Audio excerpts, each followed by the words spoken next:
My wife wanted an open relationship, but she regretted it when her sister became interested in me. I've been married to my wife, a 33-year-old woman, for almost 8 years. We've been together for 10 and have 2 amazing daughters, aged 7 and 5. Honestly, I thought everything was pretty solid. I mean, of course, we weren't in the honeymoon phase anymore, but who is after 8 years and 2 kids, right? We had a normal marriage. Sometimes we argued over silly things, like me leaving my work boots in the living room or overspending on Amazon, but nothing serious. I work in construction management. I started as a regular worker, worked my way up, and now I make good money. She has a corporate job that she seems to enjoy. We bought a house 3 years ago. The girls are doing great in school. We even got a dog last year. Basically, we were living the typical American dream, you know? But looking back, I realized I should have noticed a few things. She had been different lately. Lighter, happier, suddenly more engaged with work. Before, she would just vent about her job like any other person, complaining about pointless meetings and annoying coworkers, the usual stuff. But lately, she talked about work as if it was exciting. And then, there was Fernando, her boss. At first, he was just a name that popped up occasionally in her stories. Fernando told the funniest joke in today's meeting, or Fernando's idea totally saved the project. Normal things. But then it started changing. She began mentioning him in small, casual ways that didn't seem like a big deal at the time, but now stand out like a neon sign. Like that one time we were talking about leadership styles, and she said, "You should hear Fernando's take on leadership. It's really inspiring." Or when I joked about corporate buzzwords, and she immediately responded, "Fernando says those words make a difference in building team cohesion." And it sounded like she actually believed it. I remember joking, "Sounds like Fernando is your work husband." She froze for half a second, then forced a laugh and said, "Oh, stop it. He's just a great mentor." Okay, weird, but I let it go. I was on the couch in the middle of a YouTube video on how to fix the garage door when she walked into the living room. She had that look, like she'd been holding something in for a while and had finally gathered the courage to say it. "Everything okay? The girls? Your parents?" I asked, still half distracted, thinking it was just some random update. Yes. Everything's fine," she replied, shifting uncomfortably as if she couldn't stand still. "It's just that I need to talk to you about something that got my attention." I paused the video and looked at her. "Okay, what is it?" She sighed. "I think we should, maybe try living separately but together. You know, stay married but live in different places, sharing custody of the girls. Some people do that."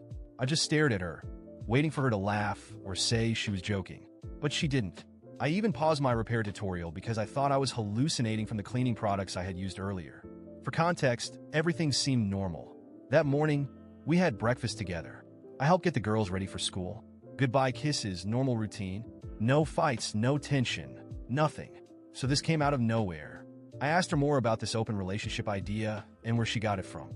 Turns out, she'd been spending a lot of time with her sister, Amanda. Amanda was this self-proclaimed expert in modern relationships who had already been divorced 4 times. Yes, you read that right. And somehow, that made her think she was qualified to give marriage advice. Like, wouldn't that make her more of an expert in failing at marriage? I try to stay calm, and honestly, I'm proud of myself for that. I took a deep breath, put my phone down, and tried to have an adult conversation about it. I asked what made her think of this, if I had done something wrong, if there were issues I hadn't noticed. You know, trying to be that mature husband who communicates and all. But, guys, her response was insane. She just sat there like she was talking about switching internet providers or something. She said she needed space and time for personal growth. She started throwing out a bunch of buzzwords that sounded straight out of a self-help book, one that Amanda probably gave her. She kept talking about how open relationships were the future of marriage and how so many European couples were doing it. Because apparently what works in Sweden should work in suburban Ohio. The part that really got me was when she had the audacity to say that we could always move back in together if it didn't work out. Like this was a trial period, a new Netflix reality show we could cancel if we didn't like it. Like this wasn't our marriage, our family. The whole time she was talking, all I could think about was the girls. Like, how do you explain to a 7-year-old that mommy and daddy are still married but don't want to live together? Make that make sense. That night, I couldn't sleep. My mind wouldn't stop racing. I was never the kind of guy who even considered this kind of thing. Even when the topic of open relationships came up in conversations, usually as a joke, she always dismissed the idea. She said it was too much for her. She always rolled her eyes when she heard about couples trying these modern things. So, what changed? Was I not giving her what she wanted? Did I miss something? I kept replaying the past few months, trying to pinpoint the moment things shifted, but I was sure she had been happy. She had been lighter, more energetic lately. And if I had to mark when this all started, it was when she got closer to her sister, Amanda. Since then, it was like I had been living with a completely different version of Bianca. I stood there, looking at her like she was a stranger, as if the woman I had spent 10 years with, the one I had built a family with, was no longer the same person now standing in front of me, saying these things. Are you serious? My voice came out calmer than I expected, but inside, I was boiling.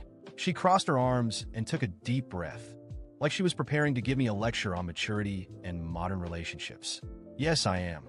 I've thought a lot about this, and I truly believe it's the best for us. The best for us? How exactly is this the best for us?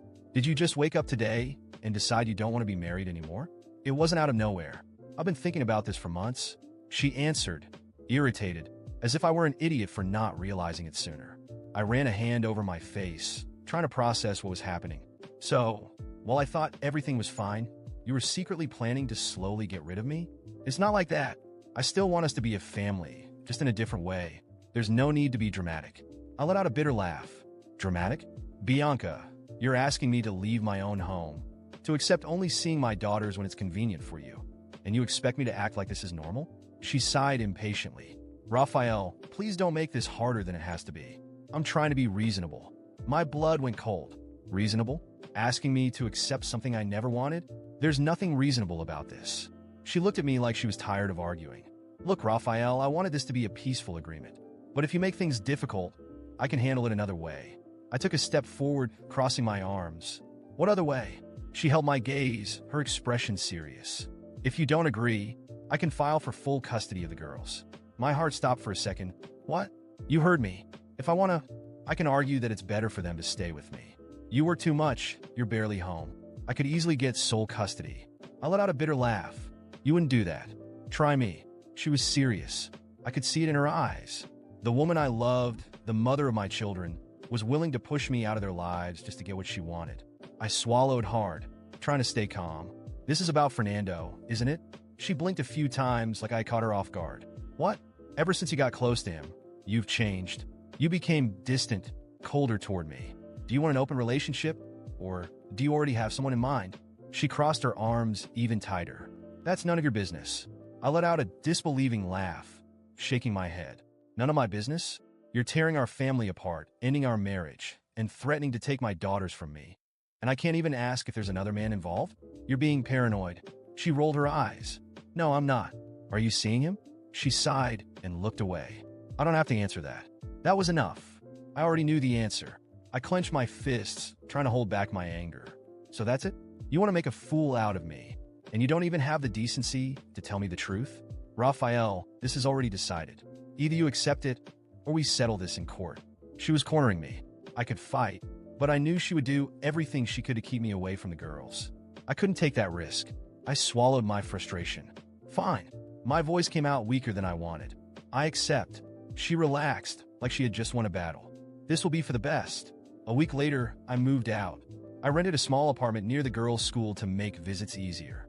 I tried to convince myself that it was for the best, that I could still be a present father. But inside, I was shattered. At first, Bianca pretended everything was normal. She sent messages about the girls, talked about schedules and school events. But little by little, the facade crumbled. It didn't take long before I found out she was with Fernando. At first, it was just suspicions, small details. The girls mentioning that mom's friend had come over for dinner. Offhand comments that made me uneasy. But the final blow came through social media. She started posting, smiling pictures, dinners, trips, small moments that made everything obvious. And there he was, Fernando, standing beside her with a satisfied smile, like he had stepped into the life I had built. Each post was like a punch to the gut. I tried to ignore it, to tell myself it wasn't worth the pain. But it was humiliating. Everyone saw it. Our friends, our family, even distant acquaintances. Everyone drew their own conclusions. I wanted to believe she would at least have the decency to keep it a secret. But no, she didn't care how I felt. And the worst part? The girls were caught in the middle of it all. They didn't fully understand what was happening, but they knew something had changed. And me? I had to smile, pretend I was fine when I picked them up on weekends, act like my life hadn't crumbled in front of everyone. But inside, all I felt was rage. Rage at her. Rage at Fernando. Rage at myself for giving in. But one thing was certain. This wasn't over. Maybe I had lost the battle, but the war was far from finished. I spent days obsessing over all of this. The humiliation wouldn't go away. Every time I picked up my phone and saw another post of Bianca with Fernando, it felt like a punch to the gut. She wasn't even trying to hide it. She didn't care. She wanted me to see it. The thought kept pounding in my head. Why?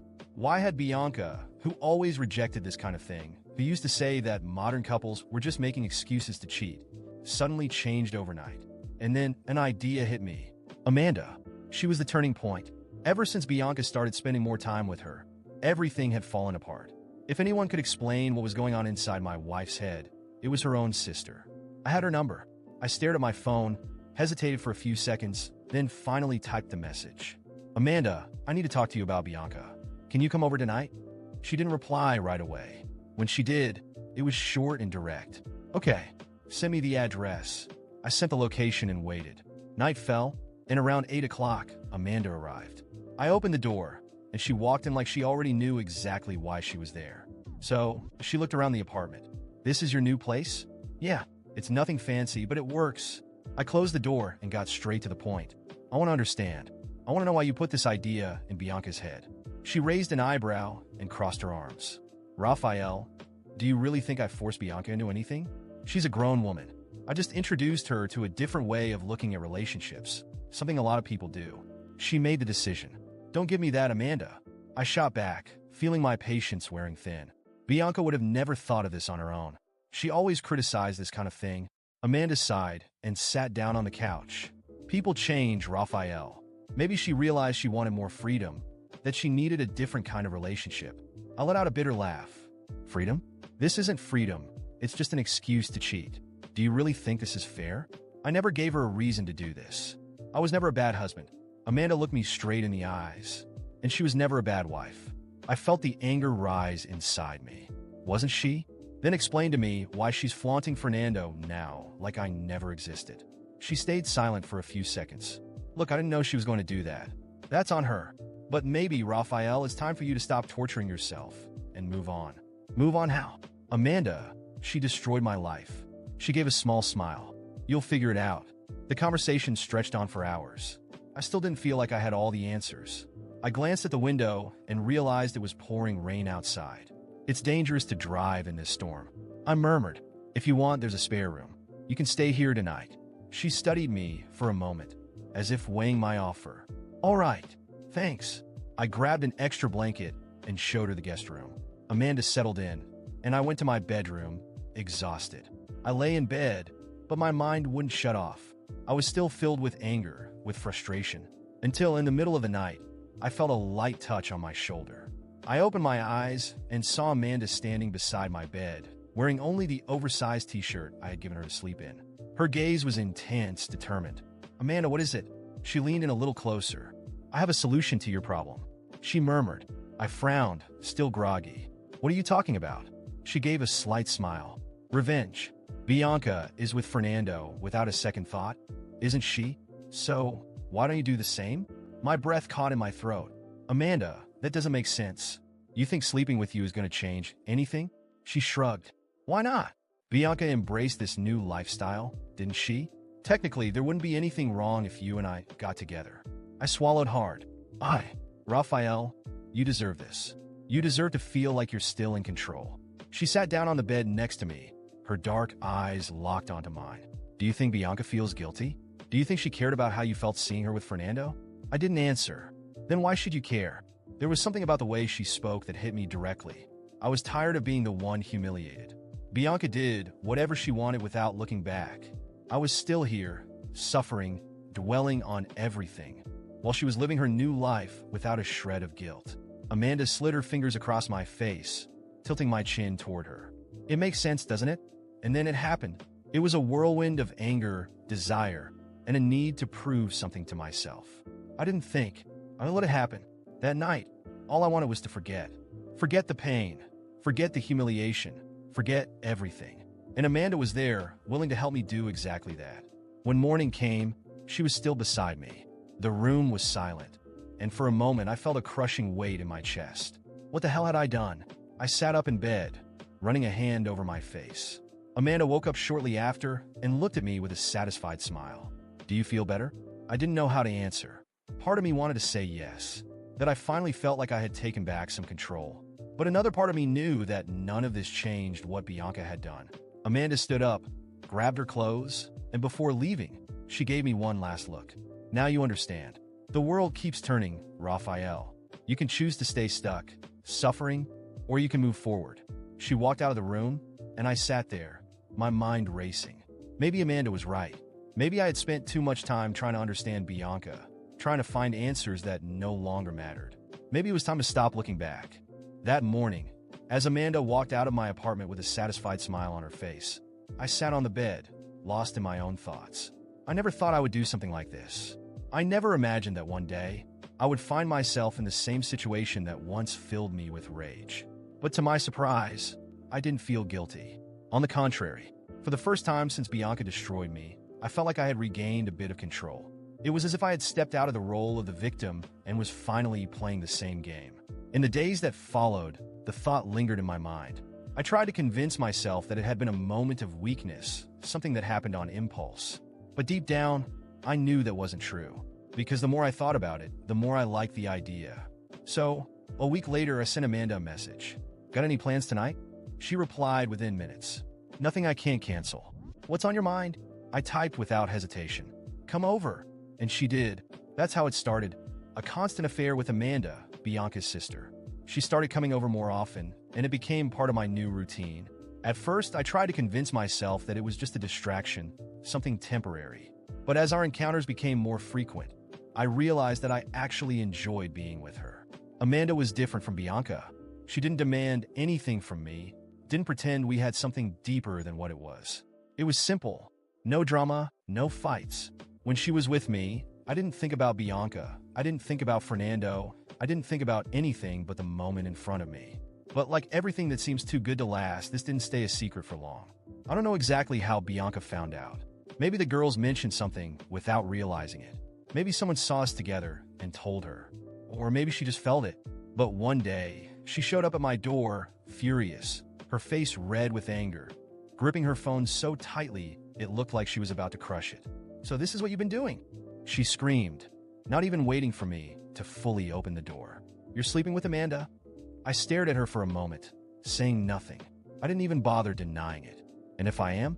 Her eyes burned with fury, but it wasn't just the anger of a betrayed wife. It was something deeper. "You're a disgusting bastard. How could you?" With my sister, I crossed my arms, keeping my composure. "Funny, isn't it? When you were sleeping with Fernando, it was a new lifestyle. But now that I'm enjoying it, it's suddenly a problem?" Her eyes widened in shock. "This is completely different, is it?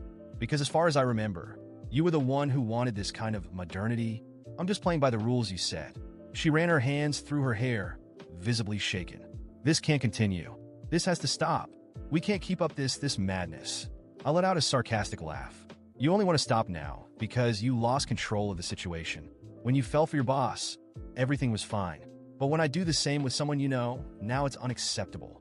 "She's not just someone I know," she screamed. "She's my sister, Raphael. My own sister. Don't you have any decency?" "Oh, so now family ties matter to you?" I shook my head, laughing. "Because as far as I remember, you didn't hesitate for a second before tearing our family apart. So tell me, why the hell should I care now?" She looked at me as if she was about to explode, her eyes burning with anger and frustration. This was a mistake. Everything was a mistake.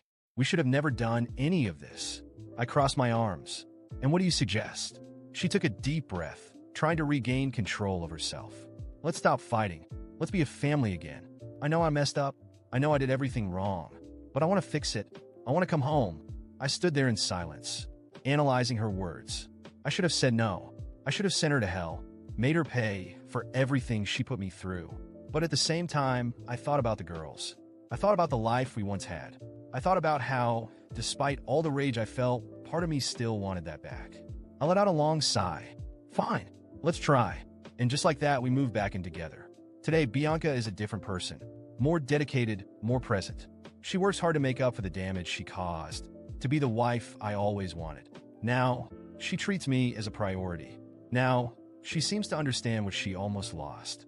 But if you think everything went back to normal, you're wrong. Amanda was never discarded. She's still in my life. She still comes to see me. The only difference is that now, Bianca has no idea. And you know what's worse? I don't care. I don't feel guilty. I don't feel like a cheater. Because I learned from Bianca that, in this game, the one who stays too loyal loses. I just want to be happy. And now I am.